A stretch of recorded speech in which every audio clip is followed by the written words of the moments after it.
Game from scratch. Today we're going to be taking a look at a product called Codea. Codea is a game development system for your iPad. It's a pretty much complete Lua-based game development IDE and library that you could use to create iPad games on your iPad. This here is the Codea store page in the App Store. Since I've purchased it, unfortunately, I can't see the price, but I believe it was around $10. So that's possibly 12. Let's jump on in. And here you see the main application. You might have noticed there's switching. There's a little bit of lag. That's not actually Codea's fault. That's the software I'm using to record my iPad screen here. So if you do see some lag, don't worry about it. That's actually, again, not Codea. So when we look at the interface here, across the top here, you see the examples that ship with it. There's actually an absolute ton. Pretty much everything that you would want to get started anyways. Across the bottom here, we have our own projects, including the plus sign on the far left there to create your new ones. In addition, you can long hold a project. Let me just do that. And duplicate, copy, and export. Don't ask me what the difference between duplicate and copy are, but we'll get back to that one in a second. If you'll notice on the left-hand side here, there's a square with a triangle coming out the side of it. This is a pull-out part of the interface and brings out the tools that ship with Codea. That includes an asset manager, the shader lab, their reference material, and a product called AirCode. We'll touch on a couple of these again in the future as well. On the top right-hand side, there's a gear here that controls the settings for Codea. It's pretty basic stuff. Theming, like you would with any text editor. You can either go light or dark. You can change the font size. Perhaps most importantly, though, is the Dropbox link here. Dropbox is pretty much a godsend when it comes to iPad development. One of the things that sucks with dealing with an iPad or any iOS device is Apple really likes to control how stuff is put on it. And between applications, the sharing abilities are primitive at best. You can send a file between things. It makes a copy, never the same file. It's kind of messy. Nice thing is, Dropbox allows you an alternative. You can basically send files from your PC to Codea and vice versa. If you don't have a Dropbox account and you want to work with Codea, I highly suggest that you get one. So that is where you'd go to hook up to link or unlink your account. Now, back here, let's jump into a basic example I created earlier. It's a Hello World example down here. Just tap that. It loads up. Here's your main screen. Very simple, very clean. Across the top there, you see the tabs that make up your project, just like most tabbed editors. And then the top right, there's a plus icon. You can click that to add new classes or text files or link into existing projects. If you've got any familiarity with Lua, you may realize that there is no such thing as a class. Pretty much every single library I've ever used, though, implements its own class system, and Codea is no exception. Let's take a look at a simple class. Here is the code that it generates for a class. It allows easy inheritance, but for the most part, it's quite simple. You look at the bottom right-hand side of the screen there, you see the play icon. Let's click that now, and it runs our code. Now, this screen, the right-hand side is your running application. If you look at the top where it says parameters, there's a little arrow there. You can tap that to minimize, so you can have full screen to run it. We'll bring that back out. Parameters we'll see a bit later. Parameters allow you to control the inputs for your application. It's pretty powerful stuff, actually, but this example doesn't use it. Output can be thought of as a standard console. You can dump whatever text out you want out to output. Handy for debugging, which unfortunately you need because there is no debugger. There are down bottom left the ability to pause and to resume, but that's about it. The other two icons, the camera takes a picture of, actually I guess they're both cameras. The left camera takes a screenshot of your application and enables you to share it. The right camera takes a recording. Let's hit the back arrow to go back to our main code editing screen. You may be wondering at this point, what's it like developing on a touch screen? Is it fun to code? And the answer is no, it isn't. It kind of sucks, to be honest. However, Codea have probably made it about as good as they can. They've done some very neat things that make it bearable. And to be honest, I've actually written some fairly extensive code on the touchpad, without using a keyboard, and it was more impressive of an experience than I thought. Still wasn't fun, but it works. They've done a couple things. Like if we take a look here, there's a line there that says fill. And what fill is it sets the active fill color. So when we draw our text later on, fill is what's going to set the color. It takes 4 parameters there, red, green, blue, and alpha. And if I actually tap on fill, it will actually show us what the parameters are, which is a handy little thing. But if I tap away, you'll see that there's a, let me just close down the keyboard. There's that green dot there. If we tap that green dot, it actually brings up a visual editor we can use for setting the color. So say we wanted to be more blue, or I guess that's purple. Let's go back to blue. And we want it to be 100% opaque. We can set the alpha there, and then just tap away. And you'll notice now we have 226 as our blue value, 255 as our alpha value. Very easy visual editor. It's the same thing if you look at font. If we tap the font name, it actually will bring up a font selection dialog, with each one having the example of what that font would involve. So we pick a new one, click over, run our app, and now we have blue in a different font. So they have made editors to make your life a little simpler. There are, like you saw, the pop over descriptors for the variables, very handy. And then you'll notice, if I click here, one of the very things that really sucks about working with fine detail like code on a touchscreen device is, say if I wanted to change something in front of the word width, I have to long touch, get in there like that before I can access it. It's very annoying. Fortunately, if you look down the keyboard, there's that line with 2 arrows. This actually is a simple cursor, and that's invaluable. That makes it so much easier to program on this. Another thing that you commonly can't do on a keyboard, on a touch keyboard, is tab things in, which again is very important for programmers. The far left, however, they have provided a tab. Across the bottom, there's a number. We'll start from the arithmetic symbols. Those bring up your math operators. Again, the next one is your cursor, soft cursor. This is a selection control for easy cut paste. As you can see, you can do reindentation and help lookup directly from there. Your function helper, and then oops, put a minus there. There is also a plus equal operator in there. The thing is, Lua doesn't really have a plus equal operator, so that generates a small line of code. So let's look at it. My val, and then we'll go boom. And that's what you're plussing. A little gratuitous, probably not needed, but all of this. And then each one of these buttons that has a little dot on it, if you long hold it, you'll see it brings up other options. So plus equal long, oh, that won't work with nothing long. Equal long held, doesn't do anything, okay. Arithmetic long held brings up those options. Your brackets long held brings up your square or your squirrely braces. So pretty much all the stuff you would need from a traditional keyboard is there. Again, not as completely nice of an experience, but they do give you everything that you need. The other two icons that I have not talked about yet are your magnifying glass down there in the eyeball. The magnifying glass is your traditional find-in file. So let's do like the fill, and then boom, it shows us where fill is. I click that, and it brings us over automatic. So you do have a nice find and replace built in, rather critical. And then this eyeball here is amazingly useful. Bring that up, and it brings over the help. So let me just drop down the keyboard here.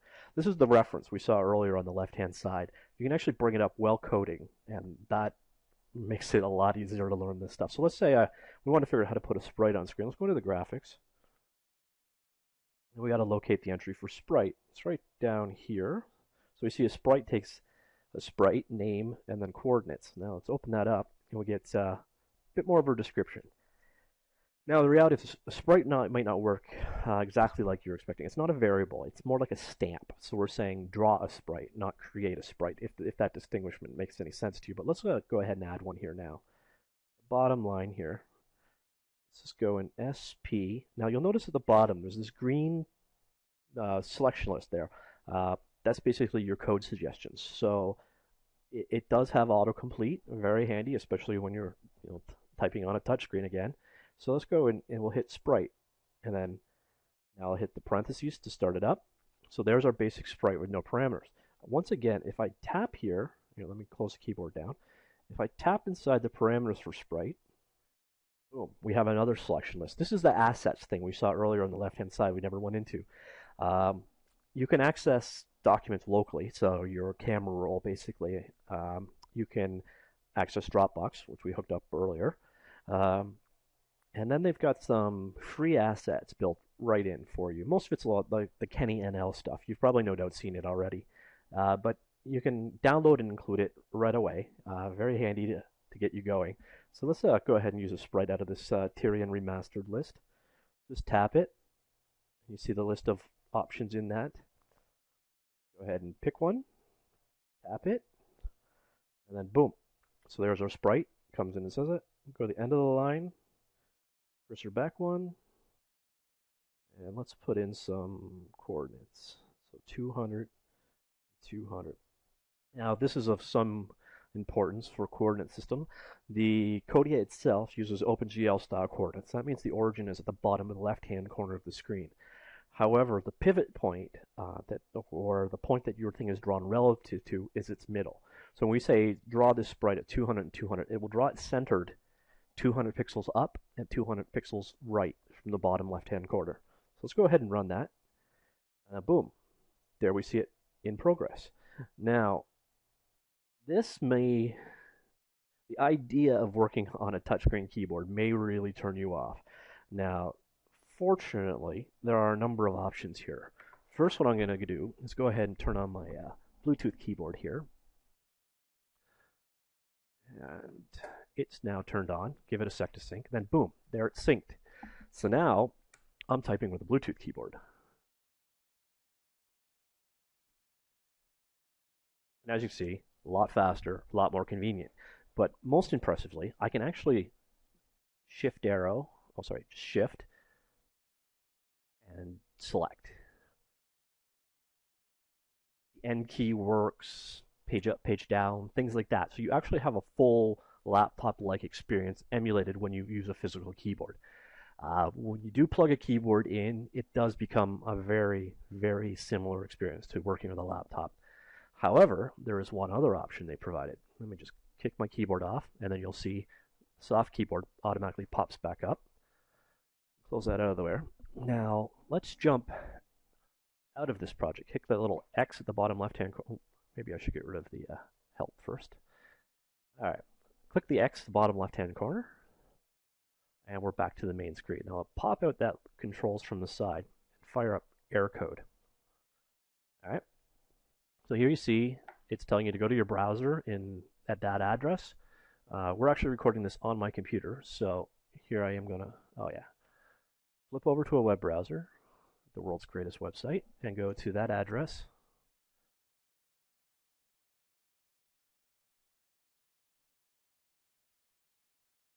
And boom, you can see all of the different projects. These are just my projects, not the samples, but the projects I've created. So here's that Hello World project we were just looking at. I click it, and boom, I have a full code editor right here. So I was creating a sprite. I thought that actually updated. Okay, just a sec. It does not give you the nice little visual things. So let me show you something here. This is my iPad, you can see. So when you switch it into the air code mode, your debugging window is actually still running. And what's nice is this is actually live coding. So your application runs. This is all you see on the device. Once again, we can get rid of the sidebar. So this is your application running. Back in your browser on your machine, you can now go, say, change this to 500. Save that. Oh, don't want to save that. Live edits. All right, so updated that. I switch back.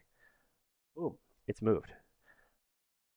It's okay. For one, because it's like a stamp, you're seeing it stamped in both parts. So if we wanted to see that refresh without the previous draw, do a reload, which is Control R, and it doesn't do anything. Why am I not getting a reload?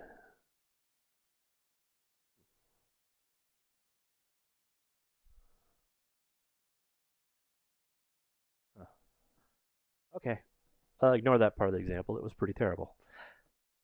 However, this does give you the ability to actually create and edit your code on a keyboard on a real device while running it on your laptop, on your iPad right beside you. Uh, so if you are trying to do iPad development, this might be one of the quickest feedback loops you can ever have. Like, it literally is running there while you're editing on the other screen. As you saw, you actually lose some of the functionality. You lose the sprite picker that popped up and that. So it's not, oddly enough, somehow developing on the device can be a better experience. But it does give you an option. If you are the type that wants to work on a traditional laptop but still run it on your iPad, it is there for you. It's a handy little feature. So back here, I actually talked about briefly earlier the Shader Lab. Now the Shader Lab is, to put it in the simplest terms possible, awesome. This is one of those things that I actually wish they would spin out into their own product, because it really is a phenomenal little thing.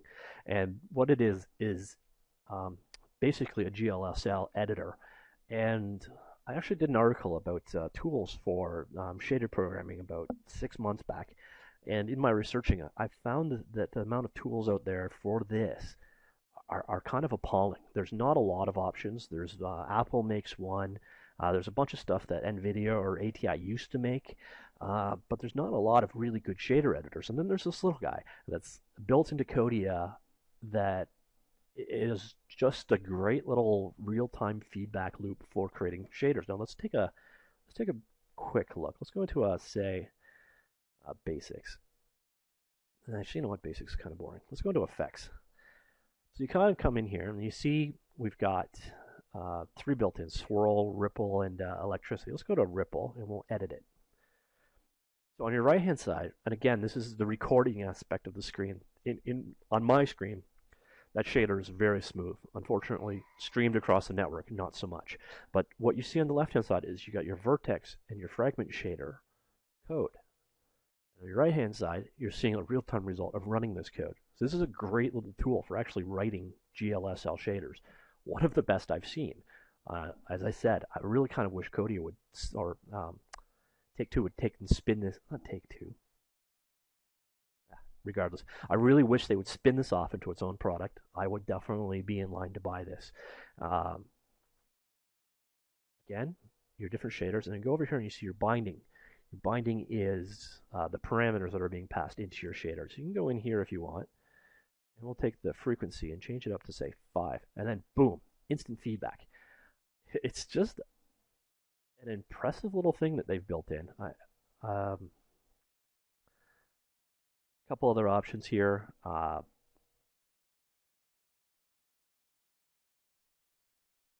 And once again, it's a straight editor. You can change the parameters on the way in, see the results in real time on the right. Let's head on back out of there. So that's also built on the side. This top one, that's just your reference. We saw it already integrated in. This is if you want to read it on its own without a project open. And then assets. This is sort of the picture that popped up earlier. This is where the various pieces have come. We saw this for like the selecting of graphics, but it's also there for audio and such. And they actually, if you look at the very top here, they make stuff available for download, free. So boom, now I'll be downloading that music pack that I can now include in future use. It's a nice integrated all-in-one solution. And finally, we can take a look at some of the examples that they've done here. As I said earlier, the examples that they've built are quite impressive. So we can start with like a very simple one. Here's a physics code sample. I won't go into the details of how it works, but let's just hit play, and then boom, you can see physics in action. You can interact with them. That's one of the simple examples. I can turn on the accelerometer, pick up my device, turn it around. So here you can actually see the parameters in action. This is switching between the various different tests available, turning on and off accelerators. So you can control quite a bit of your application using the parameter settings. In addition to this physics example, there are some, like I say, like this guy, which I'll just go ahead and run it, is a full-blown sprite editor as an example. So let's go ahead and click the plus, create a new sprite, edit the sprite, and it's a fat grid editor. And you can kind of pick your color, draw it in, and It's like shows you your zoom levels of what it'll look like. It's a full blown sprite editing tool as an example. If you go to their webpage, they've actually got a number more of these examples. But like I said, what they do include here is quite impressive. You can even get into some 3D, which I know there was at least one 3D example in here. This isn't really it, but another example. Now, there is actually a 3D example. Let me see if I can find it.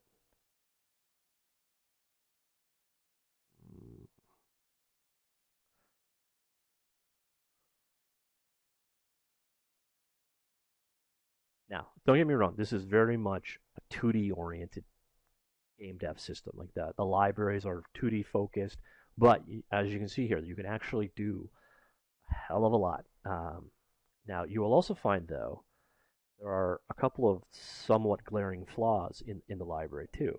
You'd have to go into the help and look at it yourself. But for example, there's no sprite sheets.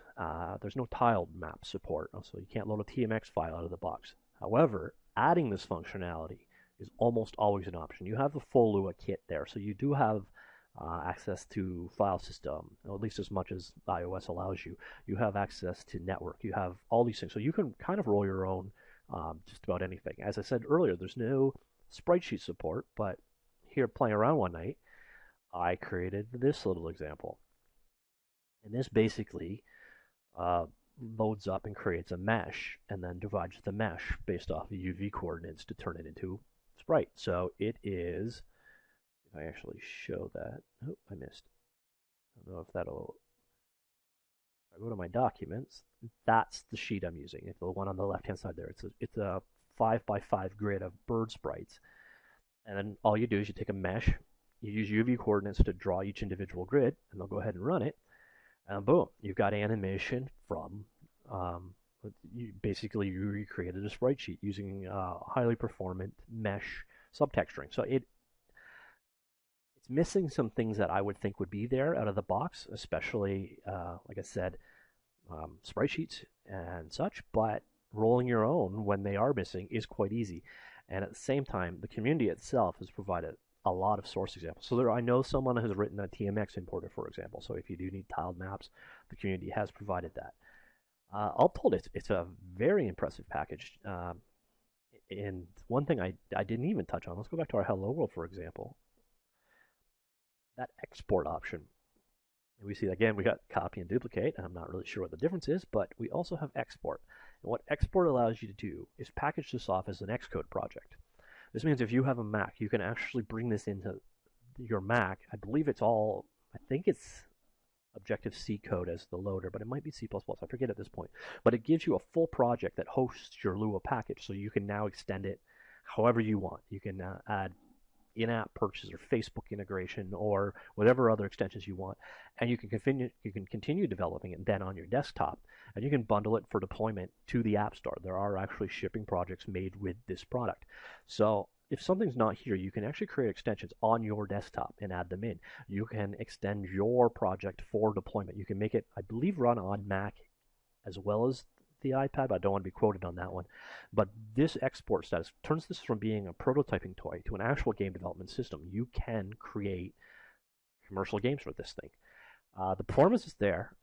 We're talking mostly 2D games. The bar isn't that high, but for the most part, the type of game, see if I've got anything. Here's a sample that they've got built in.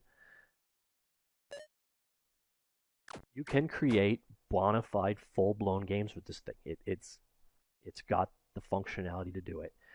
So that's it. This is Codea. It's a quite impressive project, and this is what I'm going to be playing with for the next little bit while I explore how to make a game on the iPad using just an iPad.